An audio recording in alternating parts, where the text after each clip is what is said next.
Martha Wilson adjusted her glasses as she sorted through the dusty cardboard boxes in her late grandmother's attic. The July heat in Mobile was unbearable, making the non-air-conditioned space feel like an oven. Sweat trickled down her back as she methodically categorized items for donation, keepsakes, and trash. "Find anything interesting up there?" her husband Paul called from the bottom of the narrow staircase. "Just the usual. Old clothes, Christmas decorations, and about 1,000,000 photographs," Martha replied, wiping her brow with the back of her hand. "I'll be down in a minute." As a history professor at the University of South Alabama, Martha couldn't help but treat her grandmother's belongings with scholarly reverence. Evelyn Wilson had passed away 3 weeks ago at the age of 97, leaving Martha, her only grandchild, the sprawling Victorian home that had been in the family since the 1890s. Martha reached for another box tucked under the eaves, its cardboard soft with age and humidity. Inside, she found a collection of church programs, handwritten sermon notes, and at the bottom, a small leather-bound hymnal. The book's spine was cracked, and the gold lettering had nearly worn away, but she could still make out First Baptist Church of Mobile, 1920. Grandma and her church, Martha smiled to herself. Evelyn had been a devoted member of First Baptist for over 8 decades. When Martha opened the hymnal, a sepia-toned photograph slipped out and fluttered to the dusty floorboards. She picked it up carefully, examining the image. A family group of about 12 people, dressed in their Sunday best, standing on the church steps. She recognized her grandmother as a young girl of about 7 or 8, standing solemnly beside a stern-looking couple who must have been her great-grandparents, William and Ruth Wilson. Martha turned the photograph over. In faded ink, someone had written, "Family after church service, August 12, 1923. She slipped the photograph back into the hymnal and was about to close it when something caught her eye. On the page for Amazing Grace, there appeared to be discoloration on the margin, a brownish-red stain in a deliberate pattern. Leaning closer, Martha realized with a chill that someone had scratched what looked like words into the page, apparently using the stain as ink. The scratched message was barely legible, but Martha could make out, "He watches from the woods. He's coming for the children." Martha's scholarly instinct kicked in before any fear could take hold. The blood was likely rust or some other natural stain, and the message was probably the mischievous work of a bored child during a long sermon. Still, something about the crude lettering made her uneasy. She closed the hymnal and placed it in her keep pile before climbing down from the attic, eager for a glass of cold water and some air conditioning. Over dinner that evening, Martha showed Paul the photograph and the hymnal. "Creepy message," he remarked, examining the stained page. "Your grandmother never mentioned anything about this?" Martha shook her head. "No, but Grandma was always secretive about certain parts of her family history. Remember how she'd change the subject whenever I asked about her parents? Maybe there's a reason," Paul suggested, half joking. "Small town, old church, mysterious warnings written in blood. Sounds like the start of a horror movie." "It's not blood," Martha said firmly, "and I'm sure there's a perfectly rational explanation. I'm going to ask Pastor Green if the church has any records from that time. There might be a local history angle I could research." "Always the professor," Paul smiled, but something in his expression suggested he wasn't entirely comfortable with his wife's new project. The next morning, Martha drove to First Baptist Church, the hymnal tucked safely in her bag. The church was a striking red brick building with white columns and a tall steeple that had been a mobile landmark for over a century. Despite being raised in her grandmother's faith, Martha had drifted away from regular attendance over the years, focusing on her academic career instead. Pastor Thomas Green welcomed her warmly in his office, expressing condolences for Evelyn's passing. "She was one of our treasures," he said, accepting a cup of coffee from his secretary. "Almost a century of faithful attendance. We all miss her terribly." Martha explained about finding the hymnal and showed him the photograph and the stained page with its disturbing message. Pastor Green's expression darkened as he examined the hymnal. "I've heard stories," he said finally, "though I've always considered them more local folklore than church history." "What kind of stories?" Martha pressed. "In the early 1920s there were some incidents involving the church and the surrounding community. Children went missing, though most were eventually found. There was talk of a man seen watching from the woods behind the church property." The pastor shifted uncomfortably in his chair. "One child was never found, a young boy named Joseph Tanner. His disappearance caused quite a panic at the time." Martha felt a chill, despite the summer heat. "And no one ever discovered what happened?" "No," Pastor Green replied, handing the hymnal back to her. "The case went cold. Some families moved away afterward, including the Tanners, but there's something else about this that troubles me." He pointed to the date on the back of the photograph. August 12, 1923.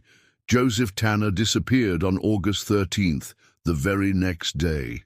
Martha stared at the photograph, at the solemn faces of her ancestors and their fellow church members, wondering if they'd had any inkling of the tragedy that would unfold after that Sunday service. "I'd like to research this further," she said. "Does the church keep archives from that period?" "We do, though they're not well organized. We've been meaning to properly catalogue everything for years." Pastor Green hesitated. "Mrs. Wilson, I understand the academic interest, but some stories might be better left in the past, especially with what happened to your grandmother's brother." Martha froze. "My grandmother didn't have a brother." Pastor Green looked genuinely surprised. "She never told you about Samuel? He would have been her older brother. He had difficulties after the Tanner boy's disappearance. He claimed to have seen something in the woods. The family eventually sent him to an institution in Birmingham." Martha felt as though the floor had dropped out from under her. In all her years, through all the family stories and holiday gatherings, Evelyn had never once mentioned having a brother. How could she not know about this fundamental piece of her family history?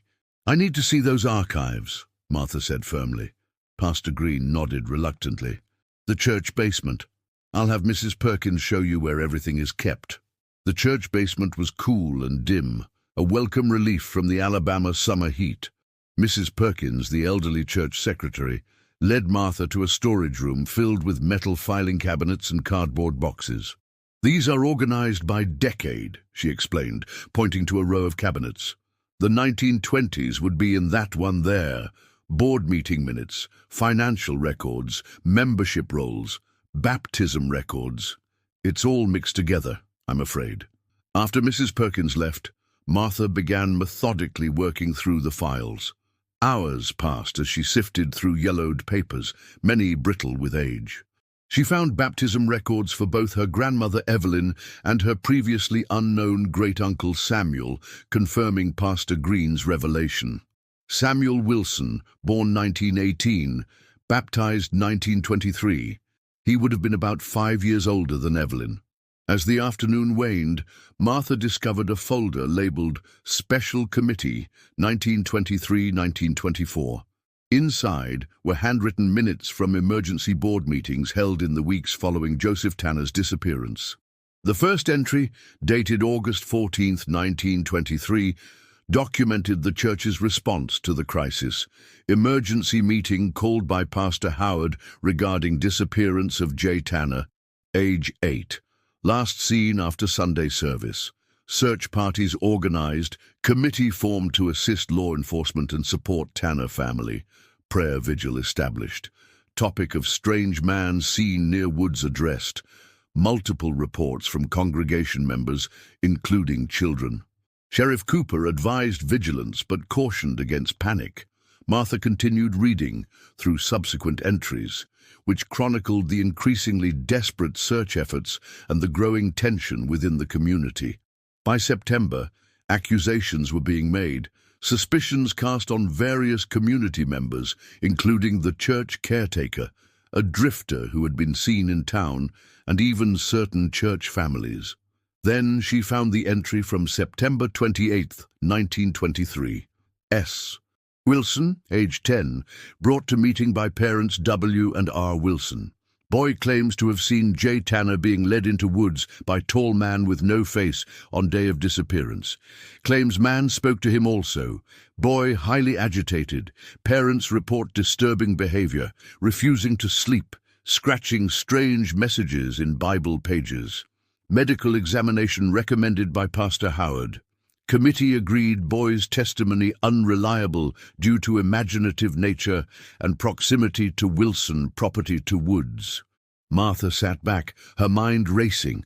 The tall man with no face was obviously a child's description of something frightening, perhaps a man wearing a hat with a downturned brim. But what disturbed her more was the casual dismissal of Samuel's testimony and the reference to scratching strange messages, just like the message in the hymnal she'd found. As she continued reading, the story became even more disturbing. By November 1923, the search for Joseph Tanner had been officially abandoned. The child was presumed dead, possibly a victim of a drifter who had passed through town, but the minutes revealed that Samuel Wilson's behavior had grown increasingly erratic. He refused to attend church, screamed whenever his parents tried to bring him near the building, and was caught several times trying to run away to warn the other children. The final entry about Samuel, dated March 1924, simply stated, W. Wilson informed committee that S. Wilson has been placed in care of State Hospital in Birmingham following incident at school. Committee extends prayers and support to Wilson family during difficult time. Matter considered closed. Martha closed the folder, her hands trembling slightly. What incident at school had finally convinced her great-grandparents to institutionalize their son? And why had her grandmother Evelyn never mentioned having a brother? The erasure seemed so complete that Martha wondered if it had been deliberate, a family secret buried so deeply that it had been almost entirely forgotten. As she was returning the folder to its proper place, Martha noticed another box on a high shelf, labeled simply Personal Items Unclaimed. Curiosity piqued. She dragged a nearby chair over and carefully brought the box down. Inside were various objects left behind by former church members: Bibles, eyeglasses, handkerchiefs, and other personal effects.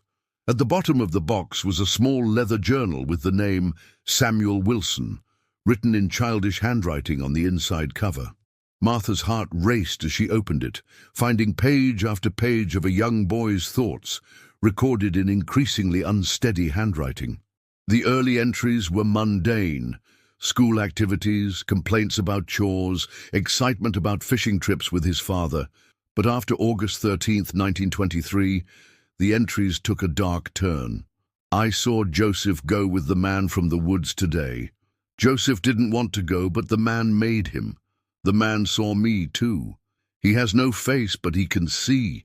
He said he would come for me too if I told. But I have to tell. Joseph is my friend. No one believes me. Father says I'm making up stories, and Mother cried and said to stop saying such things. But I saw what I saw. The man from the woods is real. I saw him again today, standing at the edge of our property, just watching. I told Father, but when he looked, the man was gone. Father got angry and said I would get a whipping if I kept lying. He gets closer every day. Sometimes I see him from my window at night. He stands under the oak tree and looks up at me. His arms are too long. His fingers are too long. Everything about him is wrong. The entries grew more frantic and disjointed as September turned to October. Samuel described being unable to sleep, of hearing scratching at his window at night, of the wrongness of the man from the woods. He wrote about trying to warn other children, but being told by his parents to stop frightening them with his wicked stories. The final entry, dated February 12, 1924, sent a chill down Martha's spine. He's coming for me tonight. I can feel it. No one will listen. I tried to warn everyone, but they won't listen. He takes the children one by one. First Joseph, now me, then my sister. I tried to warn her, but she's too little to understand. I wrote messages in the hymnal, but Father saw and got angry. This will be my last warning. The man with no face comes from the woods, but he is not a man. He has always been here. He will always be here. He waits for the children. Martha closed the journal, her hands shaking. According to the church records, Samuel had been institutionalized in March 1924, shortly after this final entry. What had happened in the intervening weeks? Had he done something at school that finally convinced his parents he needed professional help? And more importantly, what had happened to Samuel after he was sent away? As Martha gathered her research materials, she couldn't shake the feeling that she had stumbled onto something darker than a simple local tragedy or family secret. The sun was setting as she left the church, casting long shadows across the parking lot.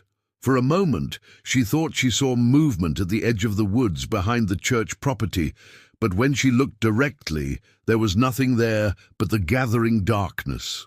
Martha spent the next week diving deeper into her research. The university library yielded old newspaper articles about Joseph Tanner's disappearance, confirming the basic facts she'd learned from the church records. The Mobile Register had covered the story extensively at first, with front-page headlines about the missing boy and the community search efforts. As weeks passed with no leads, the articles grew smaller and less frequent until they stopped altogether. She also found a brief mention of local youth Samuel Wilson being transported to the Alabama State Hospital for the Insane in Birmingham following an incident of violent hysteria at Mobile County School in February 1924. The article was frustratingly vague, noting only that the boy had frightened classmates with disturbing tales and exhibited self-harming behaviors. Martha's attempts to access records from the state hospital hit a dead end.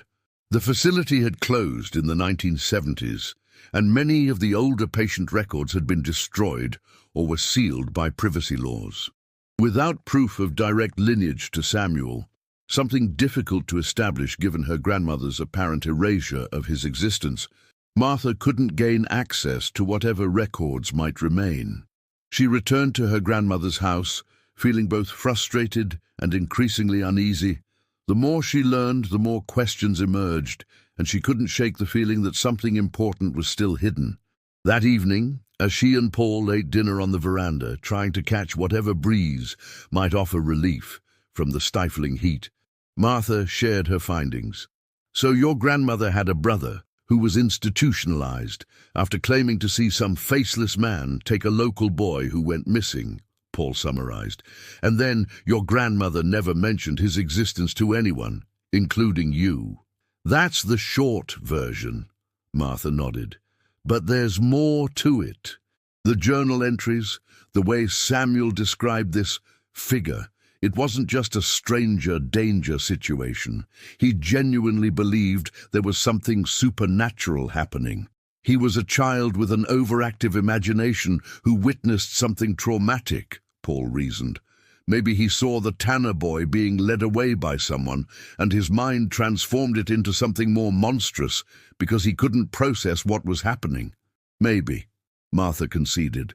"But what about the hymnal? Those words scratched into the page. He watches from the woods. He is coming for the children. That matches what Samuel wrote in his journal." Paul took a sip of his iced tea. "Kids repeat phrases they hear. Maybe he scratched the same message in multiple places." "You think I'm making too much of this?" Martha said, a note of accusation in her voice. "I think you're a historian who's found an interesting local mystery," Paul replied carefully. "But I also think you're getting emotionally invested because it's your family. Just keep some perspective, okay?" Martha nodded, but her mind was already elsewhere. There were still too many unanswered questions. What had happened to Samuel after he was institutionalized? How long had he lived? Had he ever been released? And why had her grandmother so completely erased him from the family narrative? The next morning, Martha decided to explore her grandmother's house more thoroughly. If Evelyn had kept the hymnal with Samuel's message all these years, perhaps there were other clues hidden away. She started in her grandmother's bedroom, carefully going through the antique dresser drawers, the closet, and the nightstand. In the back of the closet she found a cedar chest she hadn't noticed before, its brass lock tarnished with age. The key was missing, but the lock was so old and fragile that it took only minimal effort with a letter opener to break it open. Inside the chest were items Martha recognized as keepsakes from her grandmother's childhood: a porcelain doll with glass eyes, a child's Bible with Evelyn Wilson written in careful script on the inside cover, school certificates, and a small collection of photographs. Most were similar to others Martha had seen before, showing Evelyn as a child with her parents in various settings. But at the bottom of the chest, wrapped in acid-free tissue paper, was a photograph Martha hadn't seen before. A family portrait taken in a studio, more formal than the church steps photograph. It showed William and Ruth Wilson seated, with two children standing beside them, a boy of about 9 or 10, and a little girl of about 5 or 6. On the back was written, "Wilson Family, 1923, Samuel and Evelyn." The brother and sister, photographed together just months before, Samuel would be sent away, and apparently erased from family memory. Martha studied the boy's face carefully. He had the same solemn expression as the other family members. Formal portraits weren't occasions for smiling in those days, but there was something in his eyes that seemed troubled, even haunted. Martha wondered if she was projecting what she now knew onto the image, or if the photograph had captured a child already in the grip of terror. Beneath the tissue paper was a small, leather-bound book, not a journal, but a personal address book. Most of the entries were in her grandmother's distinctive handwriting, recording the addresses and telephone numbers of friends, family members, and acquaintances accumulated over decades. But on the last page, in shaky writing that suggested old age, was a single entry: Samuel Wilson, Oakwood Cemetery, Birmingham, Section E, Plot 143. Martha's breath caught. Her grandmother had known where her brother was buried. Had she visited him? Had they reconnected before his death? Or had she simply tracked down this information out of some sense of familial duty? There was only one way to find out. "I need to go to Birmingham," Martha told Paul that evening. "Samuel is buried there. I want to see his grave, maybe find out when he died, and what happened to him after he was institutionalized." Paul looked concerned. "Martha, I understand this has become important to you, but is it really necessary to drive 3 hours to visit the grave of a great-uncle you never knew existed until a week ago?" "Yes," Martha said firmly.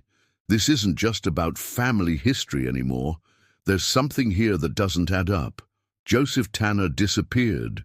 Samuel claimed to have seen who took him, but no one believed him. Then Samuel was institutionalized and effectively erased from the family. Don't you find that suspicious?"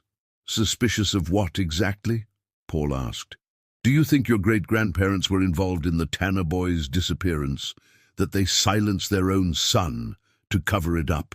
Martha hesitated. "I don't know. Maybe. Or maybe they genuinely believed Samuel was mentally ill and did what they thought was best. But I need to know what happened to him." Paul sighed, recognizing the determination in his wife's expression. "Fine, but I'm coming with you. We'll make a day trip of it tomorrow." The 3-hour drive to Birmingham the next day was mostly silent, each of them lost in their own thoughts. Martha had looked up Oakwood Cemetery online, confirming it was still active and finding the general location of Section E. The cemetery was vast, with rolling hills and mature oak trees providing patches of shade from the relentless summer sun. The older sections featured Victorian monuments and family mausoleums, while the newer areas had more modest markers. Section E was somewhere in the middle, dating primarily from the 1920s through the 1950s.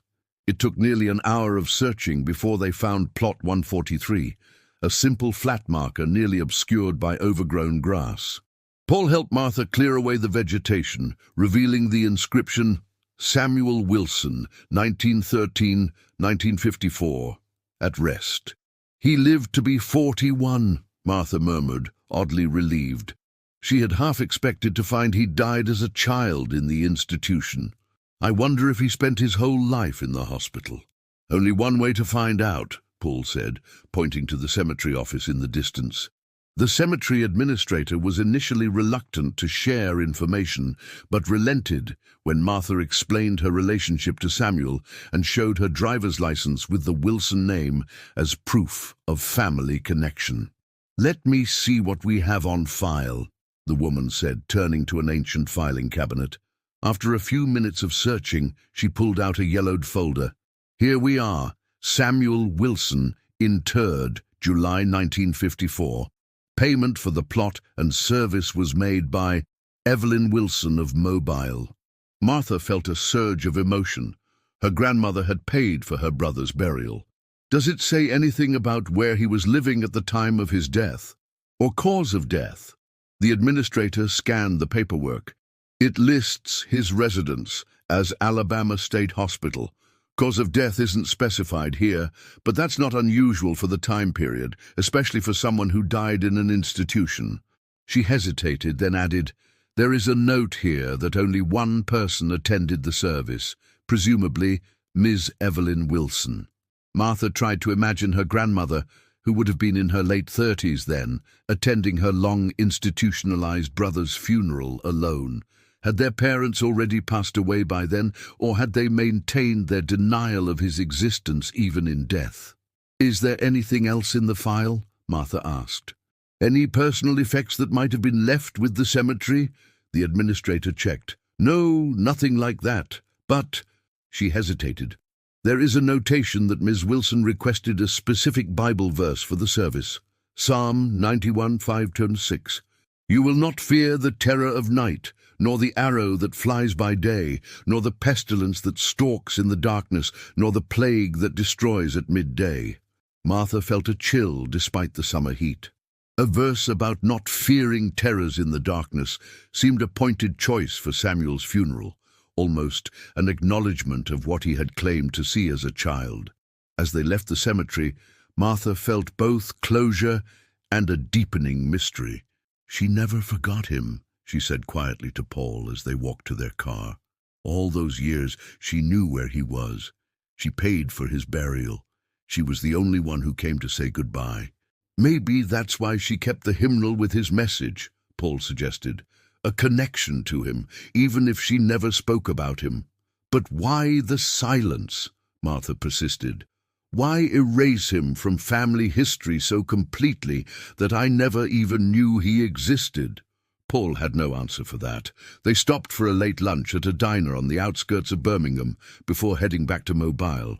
While waiting for their food, Martha used her phone to search for information about the Alabama State Hospital and found several historical articles about the facility, which had been notorious for overcrowding and poor conditions until reforms in the 1960s led to eventual deinstitutionalization and closure. One article, written by a local historian, mentioned that while most patient records had been destroyed, some administrative documents and staff journals had been preserved in the University of Alabama, Birmingham's special collections. It was a long shot, but perhaps there might be some mention of Samuel there. "I think we should stop at UAB before heading back," Martha suggested. Paul checked his watch. "The library's special collections will be closing soon. We'd have to stay overnight." "And then we'll stay overnight," Martha said firmly. "I'll call tomorrow morning to make an appointment with the archivist. We can drive back afterward." Paul recognized the determined set of his wife's jaw and knew argument was futile. "Okay, but Martha, what are you hoping to find? What will be enough to put this to rest for you?" She considered the question seriously. "I need to know if Samuel was actually mentally ill, or if something else was going on. I need to know why my grandmother kept his existence a secret, but still maintained enough connection to bury him. And," she hesitated, "I need to know if what he claimed to have seen was real." "A faceless man who steals children?" Paul asked skeptically. "Martha, you're a historian. You deal in documented facts and evidence." "I know," she said quietly. "But even the most rational explanation, That Samuel witnessed Joseph Tanner's abduction by a human predator doesn't explain why he described the kidnapper the way he did, or why he became so disturbed that he was institutionalized for 30 years. Paul reached across the table and squeezed her hand. "Okay, we'll stay the night and check the archives tomorrow. But then we go home and you take a step back from all this deal?" Martha nodded, but she wasn't sure she could keep that promise. The next morning, they arrived at UAB's Mervyn H. Stern Library as it opened. The archivist, Dr. Eleanor Jenkins, was helpful but not optimistic about finding specific information about Samuel Wilson. "The Alabama State Hospital records we have are primarily administrative. Budget reports, staffing schedules, building maintenance records," she explained as she led them to a research room. "We do have some journals and personal papers from a few doctors and administrators who worked there, but patient-specific information is rare and usually anonymized." She brought them several boxes of materials from the relevant time period, 1924 to 1954, and left them to their research with instructions on proper handling of the fragile documents.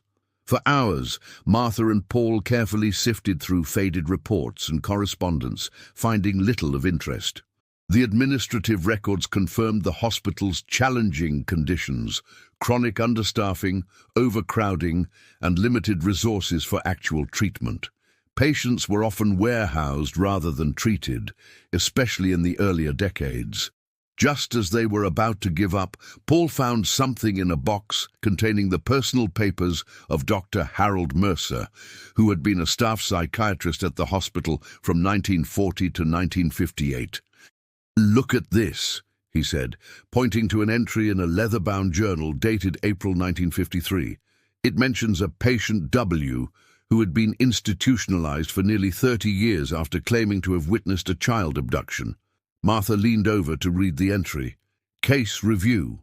Patient W, male, age 40, remains one of our most perplexing long-term cases. Admitted in 1924 at age 10 after incident at school, where he allegedly attacked classmates while claiming to warn them about the man from the woods. Initial diagnosis of childhood schizophrenia with paranoid features. Patient has maintained same delusion for 29 years, claims to have witnessed local child's abduction by entity he describes as tall man with no face. Despite decades of treatment, delusion persists. Patient is otherwise cooperative and functional when not discussing this specific topic. Of note, during my tenure here, 3 other patients, admitted in different decades from different regions, have described similar entities in their delusions. Folklore specialist I consulted suggested resemblance to Slender Man or the Tall Man legends, though these are not widely documented in Alabama folk traditions. Patient experiences severe nightmares and claims entity still visits him. Recent increase in agitation coincides with newspaper reports of child disappearance in Birmingham area, recommended increase in sedation and restriction of newspaper access. Martha felt her skin prickle with goosebumps. "This has to be Samuel," she whispered. "The timeline matches perfectly." And he still believed what he saw was real, even after 30 years of institutionalization, Paul noted, sounding troubled.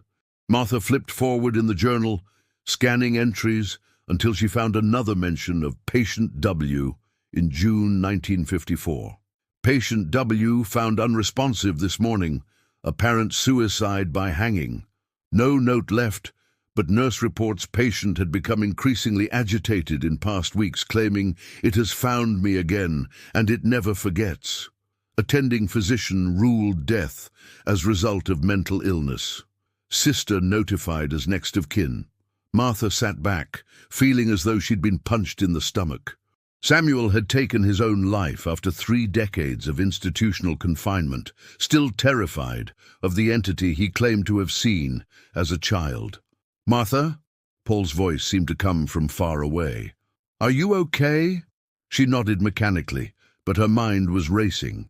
Samuel had maintained his story consistently for 30 years, despite everything the institution had done to treat him. and according to Dr. Mercer, other patients had reported similar entities, though from different regions and time periods. "We need to go back to Mobile," she said suddenly. "I need to check something." "What?" Paul asked, confused by her sudden urgency. "The newspaper archives," Martha explained, gathering her things. "Dr. Mercer mentioned Samuel becoming agitated about a child disappearance, reported in Birmingham newspapers in 1953. I want to see if there were any similar cases near Mobile around the time Joseph Tanner went missing. And," she hesitated, "I want to check for any patterns since then." Paul looked concerned. "Martha, I think you're getting too deep into this. Samuel Wilson suffered from mental illness. It's tragic, but not everything is a conspiracy or supernatural mystery." "Then why did my grandmother keep his warning?" Martha challenged. "Why did she pay for his burial and choose that specific Bible verse about not fearing the terror of night? She believed him, Paul. At least partly." The drive back to Mobile was tense, with Paul clearly worried about Martha's growing obsession, and Martha lost in her own thoughts. They arrived home late that evening, too exhausted for further research.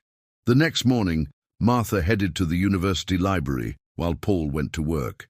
The Mobile Register archives were available on microfilm, and Martha spent hours scrolling through editions from 1920 to 1925, looking for any child disappearances besides Joseph Tanner's. What she found disturbed her deeply. In the 3 years preceding Joseph's disappearance, there had been 2 other cases of missing children in Mobile County: a 7-year-old girl who vanished while picking berries near the edge of her family's property in 1920, and a 9-year-old boy who disappeared walking home from school in 1921. Both cases remained unsolved, though the newspaper coverage was minimal compared to the Tanner case. More disturbingly, in October 1923, just 2 months after Joseph Tanner's disappearance, another child had gone missing from a small town about 30 miles north of Mobile. The 8-year-old girl had been playing in her yard near a wooded area when she vanished. A search party found only a small shoe at the forest's edge. Martha checked later years as well. Between 1923 and 1930, 3 more children disappeared from communities within a 50-mile radius of Mobile. All cases remained unsolved. All involved children between the ages of 7 and 10. All had last been seen near wooded areas. The pattern continued, though with gaps of years between incidents. A cluster of disappearances in the late 1930s, another group in the early 1950s, including the Birmingham case that had agitated Samuel shortly before his suicide. Then a long gap until the 1970s, when 3 more children vanished from small communities in southern Alabama. The most recent case Martha could find had occurred in 1997. A 9-year-old boy who disappeared while exploring woods behind his grandmother's house in a rural area outside Mobile. The article mentioned that, despite extensive searches and an FBI investigation, no trace of the child has been found. Martha sat back from the microfilm reader, her mind reeling. Over a span of 77 years, at least 15 children had disappeared under similar circumstances within the region. The cases were spread out enough in time and distance that no one had apparently connected them, except perhaps Samuel Wilson, who had spent 3 decades insisting that something in the woods was taking children, and possibly her grandmother Evelyn, who had kept her brother's warning all those years. As Martha drove home that evening, the summer sky darkening with an approaching thunderstorm, she couldn't shake the feeling that she was being watched. At a stoplight, she glanced in her rearview mirror and for a heart-stopping moment thought she saw a tall, impossibly thin figure standing on the sidewalk. But when she turned to look directly, there was nothing there. Just her imagination, fueled by days of research into disturbing local history. Just the power of suggestion, making her see things that weren't there, just as Samuel had seen things that weren't there. Hadn't he? The thunderstorm that had been threatening all evening finally broke around midnight, waking Martha with a violent crack of lightning that illuminated the bedroom in stark white light. In the momentary flash, she thought she saw a tall, thin figure standing in the corner of the room, but when another lightning bolt struck seconds later, the corner was empty. Paul slept soundly beside her, undisturbed by the storm. Martha got out of bed quietly and went to the window, watching rain lash against the glass as thunder rumbled overhead. The old Victorian house creaked and groaned in the wind, sounds that had never bothered her before, but now seemed ominous. Lightning flashed again, and Martha gasped. For a split second, she thought she saw a figure standing in the backyard, at the edge of the property where it met the wooded area behind the house. Tall, unnaturally thin, with limbs that seemed too long for its body. But the vision lasted only a moment, and in the darkness that followed, she could see nothing. "It's not real," she whispered to herself. "You're letting Samuel's delusions get to you." Yet she couldn't bring herself to return to bed. Instead, she went downstairs to the kitchen, turning on lights as she went. The storm continued to rage outside, the wind driving rain against the windows with such force it sounded like someone tapping to be let in. Martha made herself a cup of tea and sat at the kitchen table. Samuel's journal open before her. She reread his final entries, trying to understand what he had experienced or thought he had experienced. Was it possible that a child's traumatized mind could maintain the same delusion for 30 years with such consistency? Or was there something more to his claims?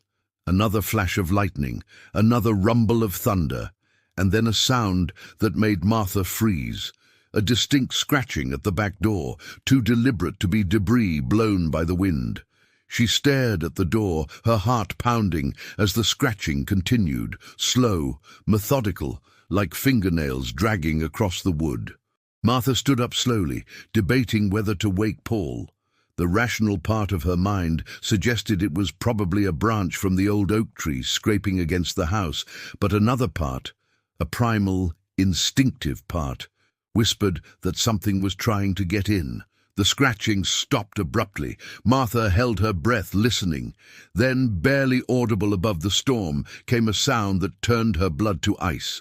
A soft, sing-song voice, high-pitched, yet somehow wrong, calling her name. "Martha!" She backed away from the door, her hands trembling. This wasn't happening. It couldn't be happening. She was tired, suggestible from days of researching disturbing material, and the storm was playing tricks on her senses. "Martha!" The voice was closer now, as though whatever was outside had moved to the kitchen window. Martha turned, half expecting to see a face pressed against the glass, but there was only darkness and the streaming rain. She fumbled for her phone, intending to call Paul when the power went out, plunging the house into total darkness. The only illumination came from occasional lightning flashes, turning the familiar kitchen into a landscape of disturbing shadows. Martha stood perfectly still, afraid to move. In the silence between thunderclaps, she could hear something moving around the house. Soft footsteps on the porch, more scratching at various windows, that same wrong voice calling her name from different locations, as though whatever was out there was circling, looking for a way in. Then silence. Even the storm seemed to pause, the rain easing momentarily. Martha used her phone's flashlight to navigate back upstairs, determined to wake Paul. This had gone beyond imagination or suggestion. Something was outside their house, and whether it was human or something else, she wasn't facing it alone. But when she reached the bedroom, Paul wasn't there. The bed was empty, the covers thrown back on his side. "Paul!" she called, her voice barely above a whisper. No answer. Martha checked the bathroom, then the guest bedroom, her panic growing. Had Paul gone downstairs without her noticing? Had he heard the noises too? "Paul!" she called louder, moving back toward the stairs. The house remained silent, except for the resumed patter of rain and distant thunder. At the top of the stairs, Martha's flashlight beam caught something on the wall that made her stomach lurch. Words scratched into the wallpaper, the deep grooves fresh and raw. "He watches from the woods." The same message from Samuel's hymnal, now carved into her grandmother's wall. Martha touched the scratches with trembling fingers. They were still warm, as though they had just been made. "Paul!" she screamed, no longer caring if she alerted whatever was outside. She needed to find her husband. She raced down the stairs, calling his name, searching room after room. The house remained dark and empty, the storm outside intensifying again. Martha was about to try his cell phone when she noticed the back door. It was slightly ajar, rain blowing in to wet the kitchen floor. Had Paul gone outside? Why would he do that in the middle of a thunderstorm? Martha approached the door cautiously, shining her flashlight into the yard. The beam couldn't penetrate far through the driving rain, illuminating only a small patch of wet grass and the beginning of the path that led to the woods behind the property. "Paul!" she called out the door, her voice swallowed by the storm. Something caught her eye, a movement at the edge of the woods, just barely visible in the flashlight's beam. A figure, tall and thin, standing unnaturally still despite the wind and rain. Martha's first instinct was to close and lock the door, to hide inside until morning. But what if that was Paul out there? What if he was in danger? She grabbed her grandmother's old raincoat from a hook by the door and stepped outside, instantly drenched despite the protection. The flashlight provided minimal visibility as she moved cautiously across the yard, calling Paul's name. The figure at the wood's edge had vanished, but now Martha could see something else. Footprints in the muddy ground, leading from the house toward the trees. They looked like Paul's work boots, the distinctive tread pattern recognizable even in the poor light. Martha followed the footprints, her heart pounding. Why would Paul go into the woods in the middle of a thunderstorm? It made no sense unless something had lured him there. The thought sent a chill through her that had nothing to do with the rain soaking through her clothes. She paused at the edge of the woods, shining her flashlight between the trees. The footprints continued on a barely visible path that wound between ancient oaks and thick underbrush. "Paul!" she called again, her voice sounding small and insignificant against the rumbling thunder.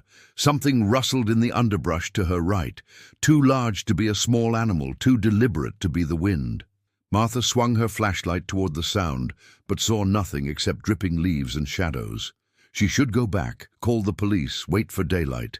That would be the rational thing to do. But what if Paul needed help now?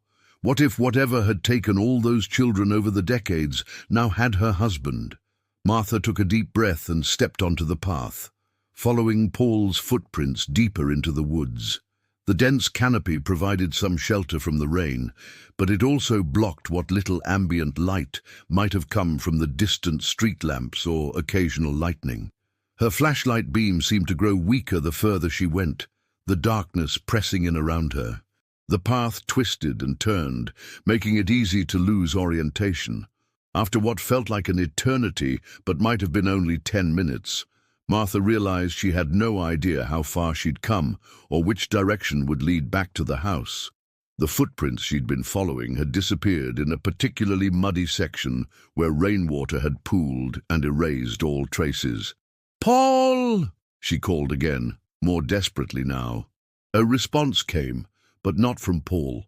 That same sing-song voice she'd heard at the house, now seeming to come from all around her. "Martha, come see what we found." She spun around, flashlight darting from tree to tree, seeing nothing but rain-slicked trunks and dancing shadows. "Who's there?" she demanded, trying to keep the fear from her voice. "Where's my husband?" "The tall man has him," came the reply, the voice now sounding more childlike. "The tall man takes them all to the hollow tree." Martha felt as though ice water had replaced the blood in her veins. "Who are you?" she whispered, a giggle, high and unnatural. "I'm Joseph. I've been waiting a long time for someone to find me." Joseph Tanner, the boy who had disappeared in 1923, the boy Samuel claimed to have seen being taken by the man from the woods. This wasn't happening. It couldn't be happening. Martha was dreaming or hallucinating, or having some kind of breakdown triggered by stress and her immersion in this disturbing family history. Yet when she closed her eyes and counted to 10, opening them again with the desperate hope that she would find herself back in bed. Nothing changed. She was still in the woods, in the middle of a thunderstorm, alone, except for a voice claiming to be a child who had been missing for over a century. "If you're Joseph Tanner," Martha said, her voice shaking, "you disappeared in 1923. You can't still be here." Another giggle, closer now. "Time is different with the tall man. We're all still here." Samuel knew. Samuel tried to warn everyone, but they wouldn't listen. "Samuel is dead," Martha said flatly. "No one ever really dies in the woods," the voice replied. "We just change. Samuel will find us soon. He always knew he would." A rustling in the bushes to Martha's left drew her attention. She swung her flashlight toward the sound and glimpsed what appeared to be a small boy in old-fashioned clothing, his face unnaturally pale, his eyes reflecting the light like those of a nocturnal animal. He smiled, too wide, too many teeth, and then darted away into the underbrush. "Wait," Martha called, following instinctively. "Please, I need to find my husband." She pushed through wet branches and thorny vines, following the sound of childish laughter and glimpses of movement just at the edge of her flashlight's beam. The storm seemed to intensify again, wind howling through the treetops, rain finding its way through the canopy to soak her already drenched clothes. Martha stumbled into a small clearing and stopped short, her breath catching in her throat. In the center stood an enormous oak tree, its trunk wider than any she had ever seen, with a gaping hollow at its base large enough for a person to enter. The tree looked ancient, its bark blackened as though by fire, its twisted branches reaching toward the storm-tossed sky like gnarled fingers.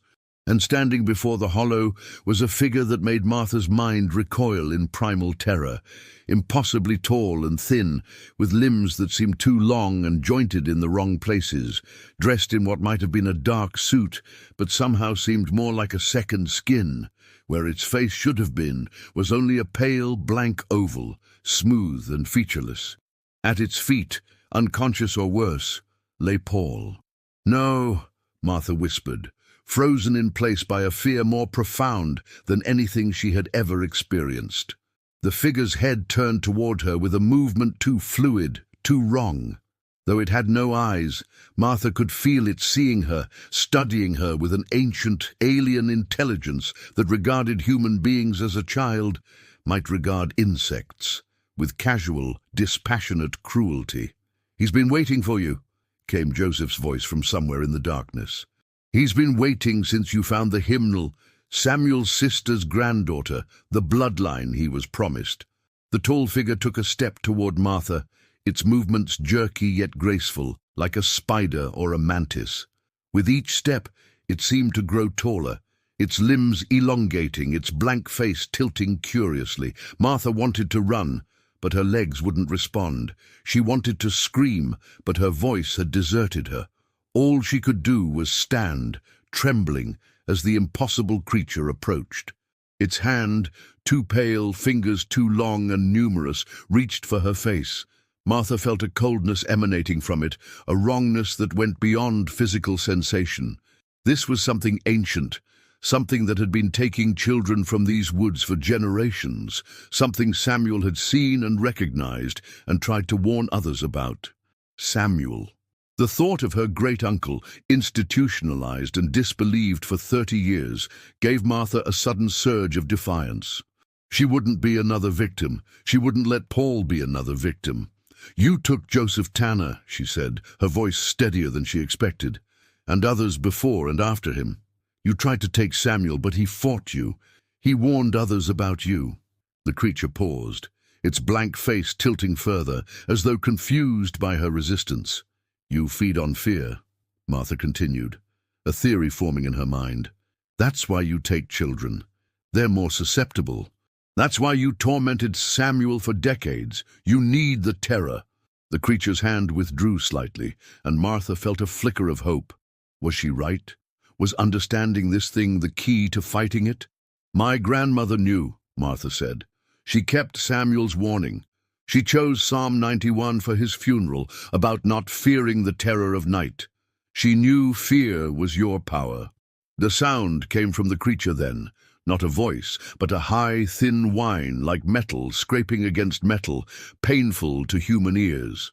It took another step toward Martha, its form seeming to flicker and distort, sometimes appearing more human, sometimes more like a collection of impossible angles and limbs.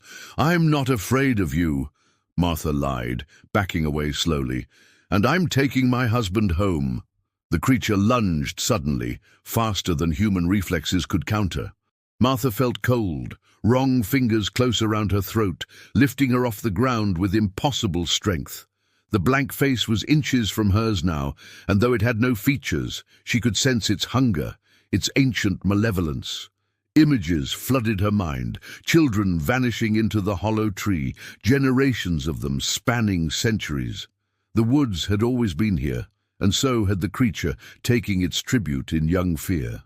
She saw Joseph Tanner and the others who had disappeared over the decades, their terror feeding the thing that held her now.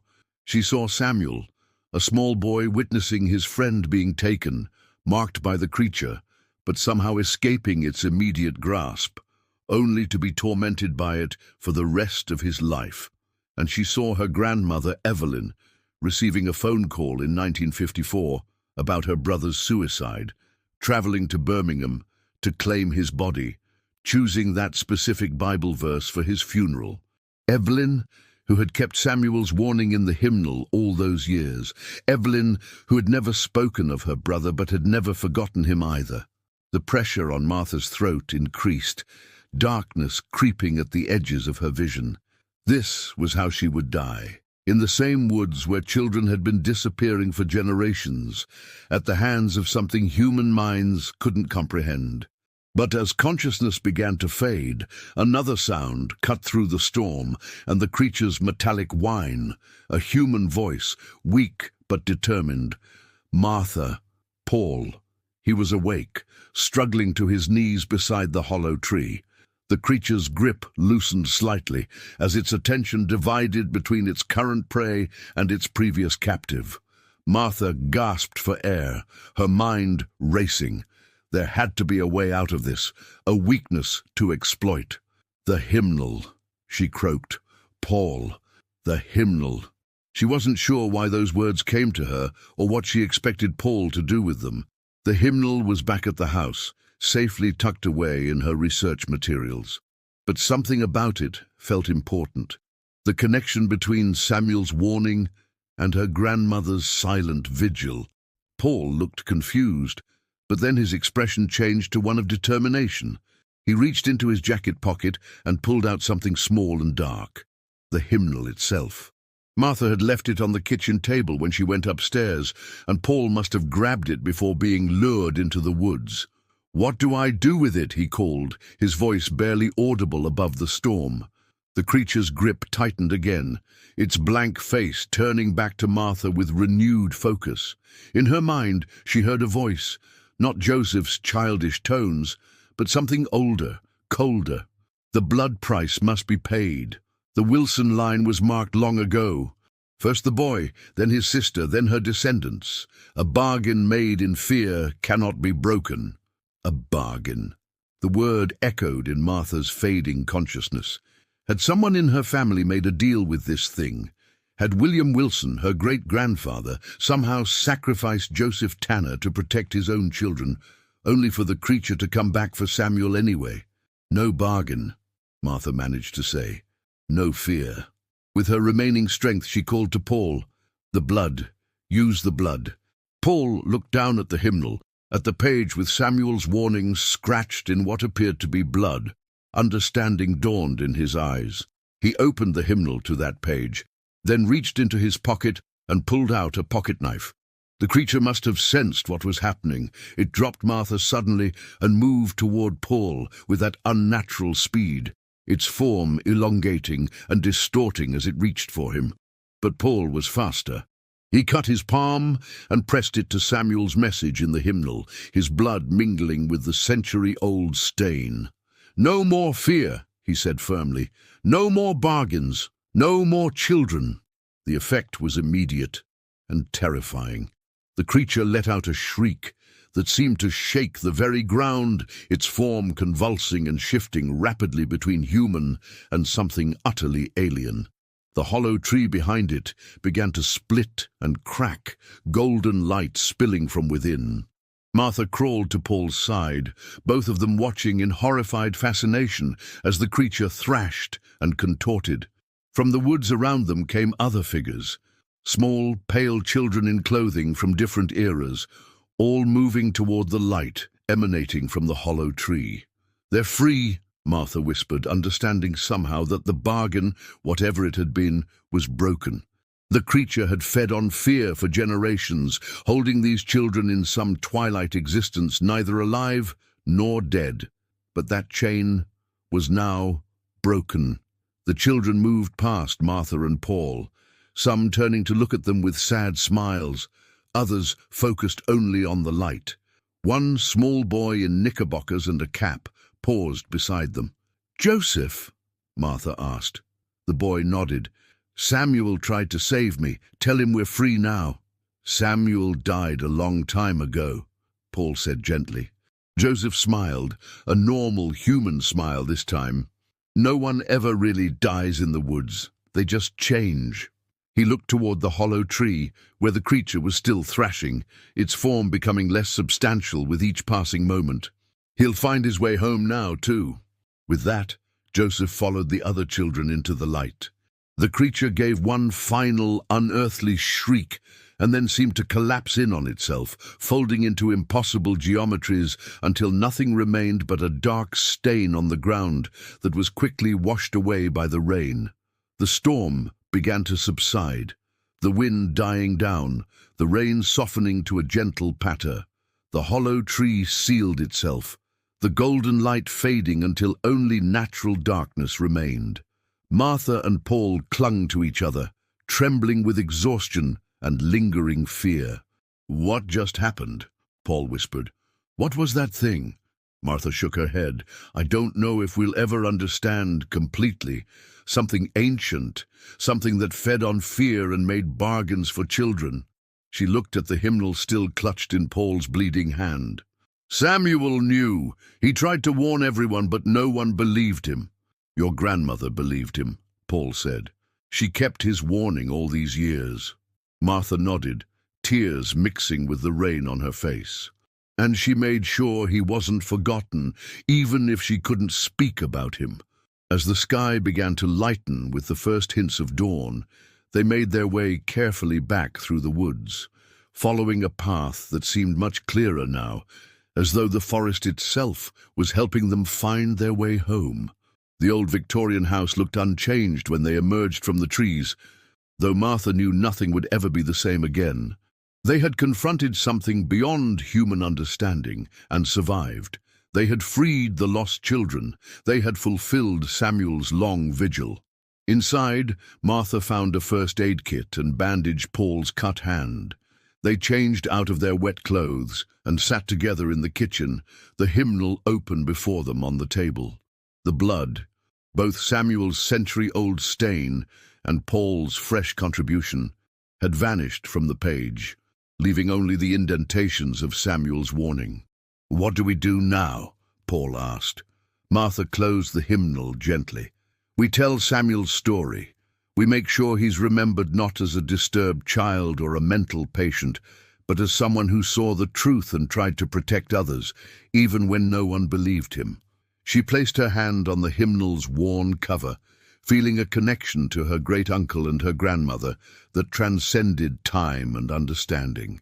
"And we remember that some things in this world can't be explained by rational thought or scientific inquiry," she added softly. "Some things can only be faced with courage and faith." Outside, the storm had passed completely, and the first golden rays of sunrise were touching the tops of the trees at the edge of the property. The woods looked ordinary now, just a patch of Alabama forest like countless others. But Martha knew better. She knew that beneath the surface of everyday reality lurked things beyond human comprehension, things that had been there all along, watching from the woods, waiting for the unwary or the unlucky. and she knew that sometimes the only protection against such things was the courage to face them without fear and the willingness to believe those who had glimpsed behind the veil of the ordinary world. In the distance, a church bell rang, calling the faithful to Sunday service. Martha thought of her grandmother attending First Baptist Church every week for 8 decades, keeping her brother's warning close all those years. Had the hymnal been her talisman against the thing in the woods? Had her faith been her shield? Martha would never know for certain, but as she and Paul watched the sunrise together, she felt a sense of peace that had eluded her since finding that blood-stained hymnal in her grandmother's attic.